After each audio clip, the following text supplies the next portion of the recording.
दिक्कतें तो उनको शायद पहले हफ्ते के बाद से ही आने लग गई थी, क्योंकि जॉब में अभी 20 दिन नहीं हुए थे, ज़्यादा दिन नहीं हुए थे। मालिक है उसने मुझको छेड़ने की कोशिश की दारू के नशे में। तो मतलब मेरी जब बात हुई थी 6 बजे बात हुई थी, लास्ट में उसने एक बात बोली मेरे को ना, मैं फंस गई। तो उसके बाद से फिर फ़ोन बंद हो गया। मतलब दिक्कतें तो उनको शायद पहले हफ्ते के बाद से ही आने लग गई थी, क्योंकि जॉब में अभी 20 दिन नहीं हुए थे, ज़्यादा दिन नहीं हुए थे। तो तब एक बार थोड़ी दिक्कत हुई थी, उन्होंने मेरे को बोला था कि जो मालिक है उसने मुझको छेड़ने की कोशिश की दारू के नशे में। तो अगले दिन उसने माफ़ी मांग के इनको मना लिया कि हाँ माफ़ कर दो ये सो, जैसे मुझे मना लिया था। तो उसके बाद भी छोटी छोटी मतलब ऐसे लगता था कि उनको कोई दिक्कत है, मगर बता नहीं पा रहे थे खुल के। तो उसके बाद 17 तारीख की बात है, जब वो चैट्स जो मतलब आई थी सामने, जब उसको मतलब एक्स्ट्रा सर्विस की डिमांड की गई थी कुछ वीआईपी गेस्ट के लिए। तो उसके बाद अगले दिन से वो गायब, मतलब रात के बाद उसके बाद वो गायब हो गई थी। तो लास्ट टाइम मतलब मेरी जब बात हुई थी 6 बजे बात हुई थी, 6 बजे मैंने पहले नॉर्मली बात हुई थी। तो उसके बाद रोना स्टार्ट कर दिया उसने। मैंने पूछा क्या बात है, तो बता नहीं पाई वो। तो उसके बाद उसने बोला मैं बाद में बताऊंगी तुम्हें रात को। मैंने बोला ठीक है। तो उसके बाद उन्होंने बोला था कि ये जो मालिक है पुलकित आर्यन, इसने पुलिस को फ़ोन किया अभी। तो उसको बोला कि यहाँ पे एक अश्लील लड़की है, इसको ले जाओ यहाँ से गिरफ्तार करके। शायद उसको डराने के लिए किया या क्यों किया वो नहीं पता, मगर वो रो रो के बता रही थी, इसका मतलब सच था। तो उसके बाद 8:30 बजे उसका फ़ोन आया, खुद ही फ़ोन आया था। मैंने किया था या उसने किया था? उसने खुद किया था 8:30 बजे। तो मुझे गाड़ियों की आवाज़ आ रही थी। मैंने पूछा कहाँ हो? तो बोला मैं अभी बाहर हूँ कहीं पे। तो मैंने पूछा कि अभी मतलब अभी आप बोल रहे थे इतनी बड़ी बात हुई है, बाहर क्या कर रहे हो? तो मतलब सर ने कहा कुछ ज़रूरी बात करनी है और बाहर थोड़ा टहल के आते हैं। क्योंकि ये चीज़ नहीं थी, क्योंकि वैसे भी तो बाहर जाते थे। ये भी मतलब ये इनको लेके जाता था, या कुछ स्टाफ के लोग थे उनके साथ ये बाहर जाते थे रात को या शाम को। मतलब अपना जैसे कोई मतलब, क्योंकि मार्केट तो दूर है, तो ऐसे तो निकलते थे। तो मैंने भी थोड़ा इतना गौर नहीं किया कि चलो ये तो आम बात है, क्योंकि पहले भी जाते थे, इस बार भी कोई नई बात नहीं है। और थोड़ा थोड़ा शक तो हो रहा था। तो मैंने पूछा कहाँ हो? तो उन्होंने बोला हाँ हम यहीं पे रास्ते में हैं। प्रॉपर लोकेशन नहीं बताई, उन्होंने बोला रास्ते में है। तो उसके बाद मैंने पूछा कि हाँ बात क्या हुई थी अब बताओ। तो मतलब वो बताना चाह रही थी मगर बता नहीं पाई वो किसी कारण से, क्योंकि वो आसपास होंगे तो नहीं बता पाई। तो बिल्कुल नॉर्मल बातें हो रही थी, बोल रही थी। मैंने पूछा कि हाँ क्या हुआ? तो उसने बोला हाँ खाना खा लिया। मतलब खुद से बोल रही थी हाँ खाना खा लिया, हाँ ठीक है सब कुछ ये वो। तो मैंने उसको बोला था फ़ोन मत काटना, थोड़ी देर बात चलने दो। तो कोई मेरी 18 मिनट 55 सेकंड मतलब 19 मिनट बात हुई लगभग।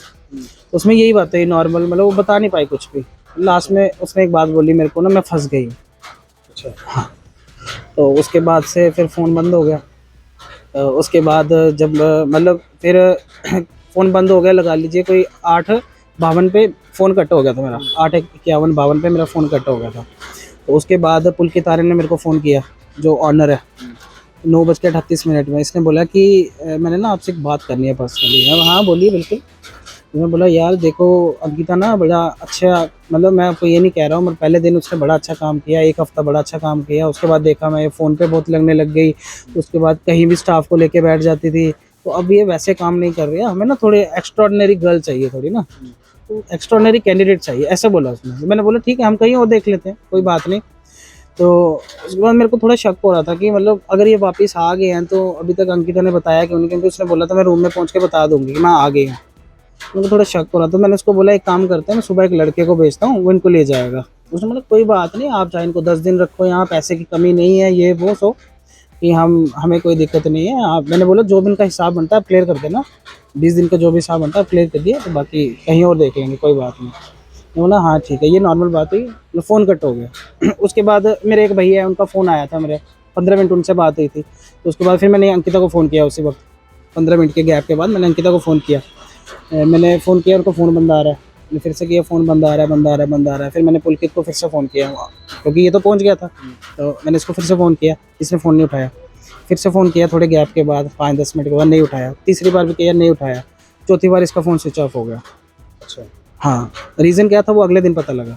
तो फिर मेरे को थोड़ा ऐसा लग रहा था कि यार उसका फ़ोन भी बंद है, इसका फ़ोन भी बंद हो गया, पता नहीं क्या बात है। फिर एक लड़का था यहाँ पे, उसको मैंने कॉन्टैक्ट किया। तो इस लड़के ने भी फ़ोन नहीं उठाया, वो किसी काम में बिज़ी था। और वो बैक कॉल नहीं कर पाया, उसमें रिचार्ज नहीं था। फिर उसने किसी और के फ़ोन से, जो शेफ़ था उसके फ़ोन से फ़ोन किया। हाँ भैया क्या बात हुई? मैंने पूछा कि मैडम आ गई है? मैंने ऐसे पूछा। उन्होंने बोला हाँ आ गई है, मगर हमने देखा नहीं है। अभी अंकित सर उनके लिए खाना लेके गए थे, तो शायद सो गई होंगी। तो मैंने भी सोचा हाँ सो गई होंगी, फिर अगर खाना भी चला गया, खा लिया होगा तो ठीक है, सो गई होंगी। तो पहले दिन यही मतलब ऐसा ही हुआ, नॉर्मली यही बात हुई थी। ये 18 तारीख की बात कर रहा हूँ जिस दिन वो गायब हुए थे। तो फिर उसके बाद अगले दिन 19 तारीख को सुबह 8:30 बजे मेरी आँख खुली। तो मैंने देखा कि अभी तक कोई फ़ोन नहीं है, कुछ नहीं है। मैंने फिर से फ़ोन ट्राई किया तो फ़ोन फिर से बंद आ रहा है। तो फिर मेरे को शक होने लग गया। फिर मैंने फिर से इसको किया, शेफ़ के नंबर पे फ़ोन किया। मैंने इससे पूछा कहाँ है? उन्होंने बोला कि मैडम शायद कहीं टहलने गई हुई है बाहर। अच्छा। हाँ, क्योंकि इनको भी यही बताया गया था कि मैडम कहीं बाहर टहलने गई हुई है। मैंने बोला चलो ठीक है। फिर मैंने पुल की तार इनके फ़ोन पे बंद किया। वो बस वही रात से बंद है, फ़ोन वही बंद है। उस वजह से सुबह भी बंद था वो फ़ोन। तो फिर मैंने क्या किया, जो इनका असिस्टेंट है अंकित, उसका नंबर निकाला मैंने वहाँ से मैप से। इनके मैप पे देखोगे ना जहाँ इनके होटल की, तो वहाँ पे अंकित का नंबर है। तो वहाँ से अंकित का नंबर लिया मैंने। तो फिर मैंने फ़ोन किया, आगे से पुलकित ने उठाया फ़ोन। तो मैंने मतलब नॉर्मल बात की। कहता यार मैं तो सुबह जिम गया था 5 बजे, मैं जिम जाता हूँ, और यार मैंने देखा कि अंकिता नूर अपने कमरे में नहीं है, सुबह से अपने कमरे में नहीं है। इसकी मेरे पास रिकॉर्डिंग भी है, मैंने शेयर कर दी थी सबको, इसकी रिकॉर्डिंग भी थी। तो उसने बोला अपने कमरे में नहीं है। तो मैंने तो पूछा अच्छा एक बार बताओ आप कब आए थे? तो हम 9 साढ़े 9 बजे वापस आ गए थे। मैंने उससे पूछा कि जब हमारी बात हो रही थी, जब आपने मेरे को रात को फ़ोन किया था, तब अंकिता कहाँ थी? वो अपने रूम में चली गई थी। बोला चलो ठीक है। तो उसके बाद मैंने बोला कि आपका फ़ोन बंद क्यों आ रहा था बहुत से? आपका फ़ोन कहाँ है? ना यार ऐसी बात है, अंकिता की ना फ़ोन की ना बैटरी डाउन हो गई थी। हाँ, ये सब कुछ रिकॉर्डिंग में था। अगले दिन मैंने रिकॉर्डिंग करना शुरू कर दी थी, क्योंकि मेरे को रात को थोड़ा हो गया था कि शक कब हुआ आपको कि वो शक रात को ही होने लग गया था थोड़ा-थोड़ा। मतलब कंफर्म नहीं था ना, बिल्कुल भी कंफर्म नहीं था, क्योंकि स्टाफ को फ़ोन किया, वो भी कह रहे थे कि हाँ, अंकित सर खाना लेके गए हैं। तो मैंने सोचा चलो आ ही गई होगी, तो सो गई होगी। ये परेशानी तो थी, मे बी कोई टेंशन हो, कुछ भी हो, नहीं पता था ना, इतना सीरियसली नहीं लिया पहले दिन। तो अगले दिन से सुबह से सीरियस लेना शुरू किया। मैंने हर बंदे की रिकॉर्डिंग करना शुरू कर दी। जब मेरे को शक हुआ, मैंने हर बंदे की रिकॉर्डिंग की उसी वक्त। ऐसे फ़ोन में ऑटो रिकॉर्डर ऑन नहीं था, कभी ज़रूरत नहीं समझी कि मतलब जैसे नॉर्मल हम करते ही नहीं है वैसे। तो फिर अगले दिन से शुरू कर दिया मैंने। तो इनकी बातें सब आहिस्ता-आहिस्ता रिकॉर्ड होने लग गई, आहिस्ता-आहिस्ता शक भी पैदा होने लग गया। अब उसने बोला कि उसकी फ़ोन की बैटरी डाउन हो गई थी, उसने मेरा फ़ोन लिया था। मैं वही सोचूँ कि मैं फ़ोन क्यों लिया? उसने बोला उसने कॉल करनी थी तो मैं, और घर पे फ़ोन करना था, तो इसलिए उसने मेरा फ़ोन लिया था। अच्छा अगर ऐसी बात है तो उसने, अगर रूम में आई है तो उसका वहाँ चार्जर पड़ा है, तो उसने अपना फ़ोन ऑन नहीं करना था। ऑब्वियस सी बात है, ठीक है ना, बड़ी कॉमन सी बात है। अगर ऐसा हो कि हाँ अगर वो रिज़ॉर्ट में नहीं आई है, फिर वो तुम्हारा फ़ोन लेती है तो बात अलग है। शिकायत भी आपने की थी पहले यहाँ? पहले मतलब मेरे थ्रू ही पता लगा था, इनकी फैमिली को मैंने ही बताया था। फिर इनकी फैमिली आके यहाँ पे शिकायत की थी। तो फिर मैंने उनको बोला कि अगर ऐसी बात है कि सुबह से वो गायब है तो उसको ढूँढो। तो फिर उन्होंने वही बातें को मना कर शुरू कर दी कि हाँ हम उसको ढूँढ रहे हैं, अभी मैं ऊपर ढूँढ आया, ये है। फिर मैंने सौरभ भास्कर को उससे कॉन्टैक्ट किया, जो मैनेजर है। तो उसने भी बोला कि हाँ हम ढूँढ रहे हैं, मैं पहले ऊपर देखा आया, ये है वो है। तो मतलब मेरे से पूछ रहे थे कि कहीं तुम्हारे साथ कोई सलाह नहीं है? मैं यार कैसी बातें कर रहा हूँ, मेरी लोकेशन देखो, मैं कहाँ हूँ, मैं जम्मू में हूँ, और वो कल रात से गायब है।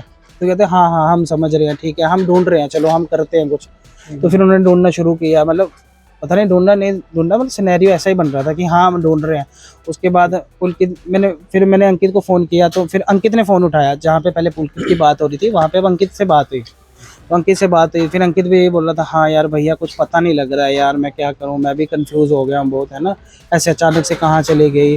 सारे यही बता रहे थे गोल-मोल बातें कर कि रहे हाँ सुबह से गायब है। अब जैसे अरेस्टिंग हो गई है तो क्या लग रहा है कि क्या किया होगा? क्या बता देखो रहे हैं? जैसे मतलब पॉसिबिलिटी देखो, एक दिन पहले 17 तारीख को तो यही लग रहा था ना कि कुछ मतलब एक्स्ट्रा सर्विस समथिंग ऐसे है। तो प्रॉपर एक किडनैपिंग का केस हो सकता है। मतलब अच्छा। जैसे मतलब ये बता रहे हैं कि हाँ अभी मतलब जैसे हमारे सामने बातें आ रही हैं, मुझे तो यही लगता है। बाकी चलो पुलिस ज़्यादा समझदार है, पुलिस मतलब जो भी है वो निकाल ही लेगी इन्वेस्टिगेशन से। तो उसके बाद इन्होंने जाके पटवारी को रिपोर्ट कर दी थी कि हाँ ऐसी बात है। हाँ, तो इन्होंने मतलब जाके स्मार्टली पहले रिपोर्ट कर दी कि हाँ हमारे स्टाफ का बंदा गायब हो गया। इन्होंने पहले जाके रिपोर्ट कर दी कि इनके सिर पे बात ना आए। तो फिर जैसे दोपहर तक कुछ पता नहीं लगा, मैंने भी चलो वेट किया कि चलो ऐसा भी हो सकता है, चलो बाहर चली गई हो या कहीं घर ना चली गई हो गुस्से में, या फिर तो मैंने भी 12-1 बजे तक वेट किया। फिर मैंने इनके घर का नंबर निकाला कहीं से, जल्दी से मैं नंबर निकाला, तो उनको फ़ोन किया, उनको बताया कि ऐसी-ऐसी बात है। तो फिर वो भी इमीडिएटली 6 साढ़े 6 बजे वहाँ से निकले, यहाँ पहुँचे। तो उसके बाद मतलब बाकी देखो मैं तो वहाँ था, मुझे इतना नहीं पता, मतलब जो भी सोर्स पता लगा, मतलब इनके थ्रू ही पता लगा कि हाँ पटवारी ने स्टेटमेंट नहीं लिखी, ये है वो, उनकी स्टेटमेंट से उनकी एफआईआर बना के, उनके थ्रू एफआईआर बना के कर दी, जबकि लड़की का बाप खुद आया था।